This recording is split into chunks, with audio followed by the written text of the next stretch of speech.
కౌశిక్ రెడ్డికి నోటీసులు, విచారణకు పిలిచిన బంజారాహిల్స్ పోలీసులు రేపు హాజరు కావాలని ఆదేశం. సిఐ విధులకు ఆటంకం కలిగించిన కేసులో ఇక ఏం లేదు, అందరికంటే ఎక్కువ ఇది మనం ఏమంటారు చూడు, ఎక్కువ ఎక్కువ స్వామి భక్తి చూపించడం అనే ఒక ఎమ్మెల్యే అని మర్చిపోయి సిఐ పైన తొడలు కొట్టుడు, అనుడు ఇదంతా చేస్తా అంటే వాళ్ళు కేసు పెట్టారు.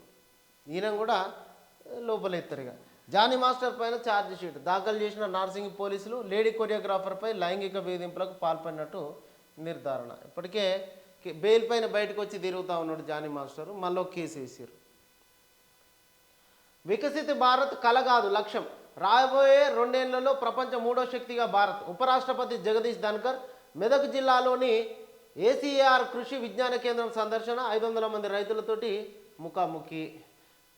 మెదక్ చర్చి నిర్మాణమే ఉపాధి హామీకి స్ఫూర్తి, కరువులో ఉన్న ప్రజల కడుపు నింపారు. 100 ఏళ్ల చర్చి రాష్ట్రానికి గర్వకారణం, భవిష్యత్తులో మరింత అద్భుతంగా తీర్చిదిద్దుతాం. ఇప్పటికే 29 కోట్లు మంజూరు. ఇందిరమ్మ ఇండ్లలో క్రిస్టియన్, దళిత, గిరిజనులకు ప్రాధాన్యం. మెదక్లో క్రిస్మస్ వేడుకల్లో సీఎం, 7 పాయల వనదుర్గ మాతను దర్శించుకున్న రేవంత్ రెడ్డి, పలు అభివృద్ధి కార్యక్రమాలకు శంకుస్థాపన.